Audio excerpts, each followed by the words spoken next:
So, for this video, I'm going to be taking a look at Patema Inverted, a science fiction anime film that was released back in 2013. That's right, I'm finally going to be taking a look at something different this time around. Perfect timing with the welcoming in of the new year, I suppose, though that isn't actually the reason I'm doing this video this time around. In case anyone is curious about why I chose to talk about this film in the first place, I mean, beyond just that I like it and wanted to talk about it, and more specifically why now, well, it's actually because this creator I like has a new film after so many years, and in anticipation of it, I felt like looking back at one of his previous works. And thought, why not make a video out of it? Yeah, straight away, I'll go ahead, get it out there and say I really enjoy this film. And I'm happy for an excuse to talk about it and try to lay out some of the reasons why I enjoy it so much. Especially since it's one that not nearly enough people talk about as much as it deserves to be. My opinion, of course. I do hope people don't take that the wrong way, though. It seems it was mostly well received by those that have seen it, but I feel it's definitely deserving of a bit more attention and discussion. And that's exactly what this video is for. I suppose I should be a bit more specific, though, and let you all out there know what I want to do with this video, so you know what you're getting into. I mean, I've established that I want to talk about this film, but what about it specifically do I want to talk about? Well, I think the main thing I'd like to key in on for this video is the theme and messages of the film. Along the way, I'll talk about elements such as the world and the characters as well, and there'll probably be a few extra superfluous details I'll tap on. Also, I will be going over most of the basic plot, so those that haven't seen it don't have to worry about being completely lost. Though, those that haven't seen it and want to go into the film completely blind, probably maybe shouldn't watch this video. And just to be extra safe, I will give another spoiler warning when I come to the big twist of the film. Okay, I think that's enough of an introduction, so let's actually get to talking about the film itself now. As for where to start, I guess I'll take it from the very beginning. So, how does the film open? Ah yes, it opens with the Earth being destroyed, how could I forget? So yeah, Patema Inverted is one of those sci-fi films that takes place in a fictional future post some great disaster. The film shows a bit of this disaster at the very beginning, referring back to that clip from before. However, the exact nature of this disaster is something to be revealed deeper into the film. The titular Patema, one of our two main leads, and the rest of her society, assumedly because of the previously mentioned disaster and the effect it had on the surface, live underground within this large network of tunnels, though there are some that are forbidden from being explored, referred to as danger zones. However, the older members of this society seem to be holding back on the precise reasons as to why exactly they need to be avoided. Regardless, this doesn't deter Patema, a very adventurous young girl who simply wishes to explore all she can, intent on finding new, wondrous things she's never seen before. As a child, she was inspired by a man named Lagos, who left her with a mysterious floating photograph of the real world, aka the surface, and left on an expedition of his own long ago only to never come back. Now, just let me specify that this man Lagos is not her father. Her father, the ex-chief of her people, is also dead though. She just happens to have two dead father figures. I do kind of wonder why they didn't just make Lagos her dad, as seems like it would have streamlined that and not leave me with any uncomfortable questions about why this grown-ass man feels comfortable enough just hanging out in this unrelated little girl's bedroom. Seriously, in the film it's portrayed as innocent enough, but, I mean, situation just naturally raises a couple of red flags. Anyway, let's move on. So yeah, Patema's adventurous spirit burns bright, even after being scolded by her people's elder and given warnings of these ominous bat people. I'm not a kid. There's no such thing as that. Right? On her very next excursion after being given these warnings, Patema encounters one of said bat people, whom I'm guessing are named so because they hang from the ceiling, and their overall creepy appearance. Dude immediately tries to rush Patema and grab her. While Patema does manage to escape from him, she accidentally ends up falling down in this shaft, or perhaps I should say falling up into, depending on your perspective. Either way, this large shaft she fell through happens to lead to the land of Iga.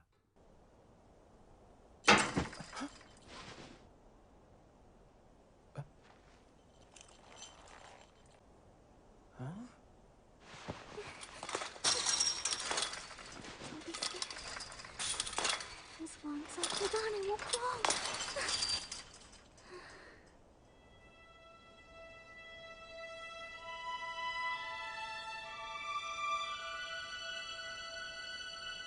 So yeah, I think it's a good time to explain a bit more about this world and just what's going on here. So it's revealed that the great disaster I was talking about was, surprise, surprise, some scientists trying to harness energy that ended up blowing up in their faces and screwing up the rest of the world. This accident was rather unique in that the scientists were experimenting with gravity, and this accident caused some portion of humanity to, as simply as I can put it, have their gravity reversed. Or I suppose it would be more fitting to say inverted. Those that didn't end up just falling into the sky went underground, but there were at least some people who were left unaffected as well. Thus, from this split, two separate societies were born.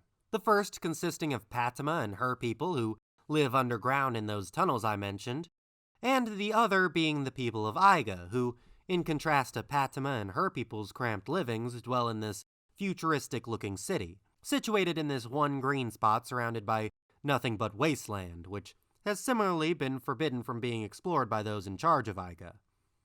Actually, building on that, I feel it's worthy to note that the people of Iga seem to live an especially strict lifestyle. Granted, we really don't see much beyond just this one school, but I think it can be assumed from what we do see that the rest of the society is under just as much scrutiny. There seems to be near constant surveillance, there are these announcements repeating messages about proper education and proper upbringing, everybody tends to keep their heads down as these conveyor belt sidewalks just take them where they need to go. Plus there's the lessons themselves. Iga's the only true world in which humanity exists.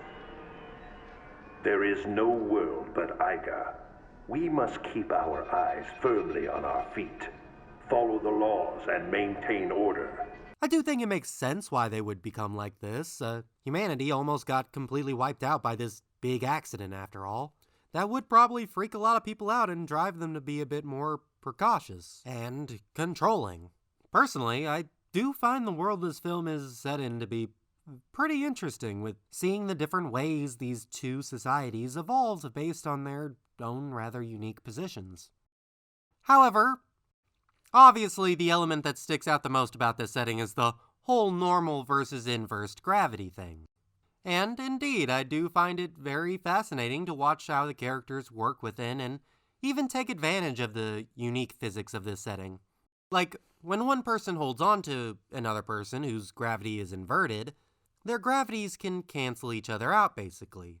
The gravity of the normal person will pull them down, while the gravity of the inverted person will pull them up.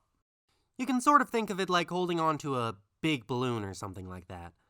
However, it is dependent on the respective weight of the individuals. Like when Patema first latches onto this kid Eiji, whom I will be getting into more later on, they start floating into the sky, but very concerningly just keep going higher and higher, with no signs of stopping. It isn't until she loses her bag that they start to fall down, because this causes his end to be the heavier one now. But he's still made light enough to be able to jump really high and float some distance as long as they hold on to each other. Meanwhile, when Eiji holds on to this other guy, it allows him to travel via ceiling. This does mean they have to be very careful and make sure to take into account their total weight, including whatever possessions they may have on their person. Like there's this one scene where it seems Patema forgot that this weight was attached to her leg, so when she tries to jump off with Eiji like they did before, it does not go well. There's this one other guy, Eiji's father actually, who actually manages to build a simplistic flying machine by taking advantage of the rules of this world. He basically throws some inverted weights into this basket, which pulls the whole contraption up into the air, and when he's ready to go down, he just has to remove some of the weights. I just think it's neat seeing the characters play around with the rather unique physics of this world. That's exactly what I want to see when given such an interesting and unique premise like this. Have the characters explore it and test what can be done with it. I also like how this allows the film to really play around with and switch between different perspectives. It actually allows the film to turn this otherwise familiar-looking setting into something that feels completely otherworldly and new. Heck, I also think it's really cool how you can just flip this film upside down and it's still totally watchable, but now you're sort of seeing things from the opposite character's perspective from before. It's really neat. However, the aspect of this premise I probably find the most intriguing to discuss is when we get to what this whole gravity thing can all represent. Now, before we get into this, one rather important detail I've somehow failed to mention thus far is that the Igans and Patema's people, or the Inverts as they call them, do not get along, and that's probably putting it lightly. Hence why the areas where their two worlds start to meet are forbidden from being explored. The head of Iga is outright bent on tracking them down to get rid of them, which is something Patema has to deal with after getting stuck in Iga. At the base of this conflict is the whole opposing gravities thing, which, first off, there is something just poetic that the very thing that divides them so is the very force that literally pulls their two worlds together. But yeah, the reasons they don't like them is that they're different, they don't see things the same way, and also some mislaid blame for the state of the world. If that doesn't sound at least somewhat familiar, I just don't know. I mean, it's these two groups of people who come from very different places, and because of the places they come from, they have quite literally very different perspectives of the world, and this difference in their worldview is at the base of a generation-spanning conflict between the two groups. Really, once you take out the opposing gravity thing, this situation really doesn't seem that strange and fantastical. I'm wondering how much I even really need to go into explaining why. In the real world too, where people come from can sort of shape their worldview, and it can easily bring groups of people into conflict when their worldviews don't align. I just love how this film takes a concept like this and pushes it to the most literal and blunt level. While a unique and out there premise is a good start, I like it when stories can connect back to something more familiar and relevant to the real world and everyday life. It can both wow the imagination of the audience and still feel relatable at the same time. I feel like there are a lot of real-world comparisons and parallels that can be made here, from matters based upon nationality to race to social class to religion, especially with the way the Igans pretty much demonize the Inverts, even referring to them as sinners, based solely on the way they were born, where they come from, and on sins that were committed long ago by their ancestors, things which they themselves had no control over or any kind of say in. One touch I appreciate in the film is how each side continually refers to the other as being upside down, because to each one that's what the other is. It's not just one accepted fact. Their own view of the world is the one that's normal to them, and it's a bit hard for either side to see outside their own perspective. Again, this is not that odd in the real world. When people come across someone who sees things differently, has different beliefs or values or whatever, they may see them as being odd, but from the other person's perspective, they're normal and the other person is the one who's odd. And of course, as this film addresses, this feeling can also escalate to something more. Different can be scary. Some people can even see such differences as a challenge to their own way of life, especially when it involves beliefs that have been instilled in them since very young and that have been a part of their accepted reality for so long. Thus, they may lash out because of it. That's it. You're afraid. My father told me that when you're up in the sky and you look down, you'll see how small Iga really is. You're all just too afraid to find that out. I just really like the way he puts it here. And when it comes to the big twist of the film, it's revealed that these words from Eiji struck truer than might have been first thought. Now, I was honestly debating whether to talk about the big twist of the film at all, but, because it is the big twist. But I did come across some people who were a bit confused by it, so I think that warrants talking about it. I know I gave spoiler warnings before, but I feel the need to emphasize it here as this is like the big Shyamalan-esque twist of the film, so if you don't want to be spoiled, just skip forward in the video until the spoiler warning thing goes away. So, after Patema gets captured by the Igans and Eiji attempts a breakout, which, to put it frankly, doesn't quite pan out, the two of them end up falling into the sky, and it appears to be endgame. Patema has this inverted weight attached to her leg, so Eiji's body weight alone can't counteract hers, which means she's just going to keep rising until she reaches space, assumedly, with Eiji in tow. I mean, he could let go of her, but even then, there's no way he would survive the fall back to Iga anyway. There seems to be no good way out of this situation. Now, as they fall, they look towards the ground, and the details of the city become less and less clear as they get further away from it, only being able to see the lights of the city, which almost resemble stars in the night sky. However, conversely, the approaching sky above them starts to look a bit different as well, and slowly it becomes more and more clear that this is not the sky. The stars turn out to be artificial lights, and the clouds are coming out of these vents. Yes, this is in fact a man-made sky, an imitation. Now, some might be curious as to why.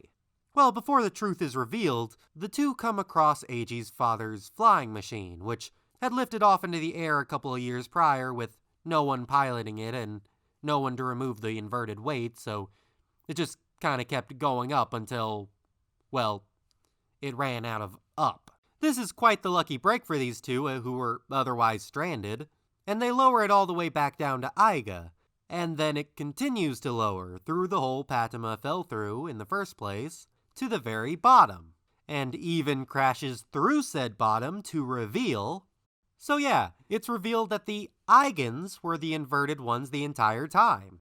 Their entire civilization was in fact underground. If you have trouble picturing it, I think of it like the dome from the Truman Show, except underground and also upside down, which would be right side up from the perspective of the Igans. Suddenly, it makes sense why the people from Patema's village were so secretive and why the Igans were so insistent on people not looking up at the sky and not going past the wastelands that surround Iga, because they might have literally discovered how small their world really is. The elder of Patema's people mentions how Iga sought to flourish by forgetting their past. I guess it could be said that in order to cope with their situation, they chose denial. This whole thing just makes the setting even more interesting to me. This artificial sky in particular is an awesome set piece in my opinion. But I mean, there's a lot of stunning visuals in this film. Beyond that, it's also neat to see how the characters react to this revelation. Speaking of, now, the two most major characters are Patema and Eiji. I already introduced Patema at the beginning, but I sort of glossed over Eiji, so now I want to fix that. I'm going to back up a bit to where they first meet. Patema, having just fallen down that shaft, and having just barely caught on to this fence, is now hanging for dear life over the endless abyss that is the sky. This is where she first comes face to face with Eiji, a boy about her age, who decides to give Patema a helping hand, which includes literally giving her his hand to hold on to so she doesn't fall into the sky, but also taking her into this shed she can stay in for a while, bringing her some food, and vowing to find a way to get her back home. And yes, this is all in spite of what I previously established about the general relationship between the Igans and the Inverts. However, it is established very quickly that Eiji is a bit of an oddball among his fellow Igans. It's shown that he doesn't really have much care for the rules and proper etiquette of Iga. Unlike the others who are almost always staring at their feet, he's constantly glancing up at the sky despite being told not to, as it's a bit of a taboo. This might sound a bit familiar, and it should. He and Patema seem to be very much kindred spirits, craving adventure even in spite of those around them trying to deter them. Also, it's notable that the two of them come from somewhat similar backgrounds as well, with both having a parental figure being obsessed with exploring whom they inherited their adventurous spirit from, but they tragically lost when they never returned from their last expedition. Though unfortunately, it seems in Eiji's case he had a front row seat for his dad's, accident. Well, actually, later in the film, Patema herself does get presented with Lagos's preserved corpse, which, God, that was dark. I don't even know how to smoothly segue from that. So anyway, the connection between Patema and Eiji is the heart of the film, I'd say. It's about these two characters who come from very different places, and quite literally see the world very differently because of that, forming a connection in spite of it all because of what they do have in common. A shared passion of exploration and discovery. I think this is represented well in this one scene I wanted to bring attention to, where they look up at the starry night sky together. Patema is scared at first, but Eiji is very excited to show her. Still, at first she just hides deeper in the shed.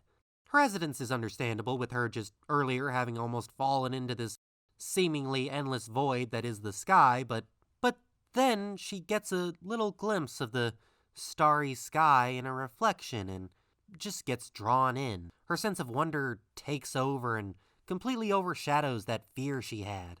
I think the scene works especially well because it sort of calls back to this earlier scene where Patema was exploring the tunnels near the beginning and was wowed by this dust flittering in the light, kinda like stars. They also have this really nice conversation that follows this. This all makes Eiji pretty happy, as no one else in Iga even bothers to look up at the sky, let alone say it's beautiful. Now he's finally found someone to share his admiration with, even if they are different in some other ways.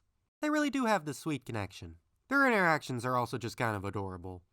Now, if you're like me, you probably find the whole moral of looking past one's differences to be a rather common one. I'm not saying that it's a bad moral, nor is it an irrelevant one even to this day. It's just been done a lot of times. Still, I do feel this film addresses some stuff that far too few films with this kind of message do. I appreciate a film that goes the extra mile and acknowledges that issues like this are not always so simple and clear-cut. You know, like it's easier said than done, that kind of thing. For instance, while it is good to be able to look past people's differences and not judge others solely because of them, on the other hand, completely overlooking the differences between each other can also be problematic in its own way. There's this scene after Patema is captured by Igans security and Eiji gets taken underground to talk with the elder of Patema's people and informs him of what's happened since Patema arrived in Iga. Here, the elder mentions how Patema must have been so afraid. Eiji tries to tell them that she wasn't, but the elder simply says that she was probably hiding it. Indeed, when you look back at their first meeting, Eiji is just delighted and in wonder over being able to float up in the air while Patema is scared and uncomfortable. However, Eiji doesn't seem to fully grasp her feelings. I think this can also be seen during the scene where they're trying to escape from Igans security. Sometimes it is important to acknowledge the differences people have and try to pay mind to others' particular situation and sensibilities. Then later in the film, there's this scene where Eiji and Patema find themselves in a situation that sort of flips their circumstances from before. Patema is the one with solid footing and Eiji is the one who's hanging for dear life. When they get to a safe spot, Eiji immediately curls up and apologizes to Patema. He didn't really understand her position until he was actually put in that same position himself. I like this. Even with the best of intentions, there can be complications when pursuing a relationship of whatever sorts with someone who comes from a different place or has a different worldview in some key way. There are dangers in presuming you understand the perspective of another when you haven't gone through what they've gone through and you're just imagining it secondhand. I mean, at some point, there is a level of understanding that simply can't be reached. Still doesn't mean it can't be attempted, but I don't know. The truth is, I find this such a hard topic to talk about. I'm not confident I have the wisdom and life skills to fully get into this topic and talk about it the way it deserves to be. It's a complicated issue, as I said. Also, I don't want it to get to the point where it sounds like I'm preaching. However, at the very least, I wanted to bring some attention to it, as this is an aspect of their relationship that I really appreciate. There's a lot of talk in this film about how their differences just make it so hard for members of each side to get along with each other. And I like how our two main leads aren't simply immune to it all. They have a genuine connection, but it still feels like there is a barrier they have to work to overcome. Okay, so I feel like I'm going to start winding down from this point, but there are a few other things I wanted to mention. Next, I think I'll talk about the villain, which would be the leader of Iga. Actually, a big reason I wanted to bring up this guy is that among what I did find of people discussing this film, a common enough comment seemed to be that the villain was a little weak, or more specifically that he was a bit overly stereotypical and one-dimensional. At least that's what I seem to gather. Honestly, I do remember thinking something akin to this myself after first watching as well. I do want to add, though, that I don't see him as being like an outright detriment to the film. I think he could have been fleshed out some more and maybe given some more, complex motivations, but as is, I think he serves the role he was meant to play fine. His personality is very much reflected by the kind of society he runs. He's obsessed with control and feeling superior to a very gross level. He's definitely pretty creepy. There's this one part that stuck out to me where he holds a captured Patema out a window and she's clinging onto him for dear life because she doesn't want to fall to her death, and the whole time he just has this satisfied grin. Then later when Eiji and her were trying to escape and they end up getting surrounded on this rooftop, he holds on to her again, but this time instead of just cowering in fear, she lets go of him in order to try to protect Eiji. And this really just does not sit with him right. Like, he's insulted that she let go of him. Like, he just has this incessant need to be dominant over people. He's definitely a villain you want to see get his just desserts, and to me it is pretty satisfying when he does. Like, I will say, this guy has a really great villain death.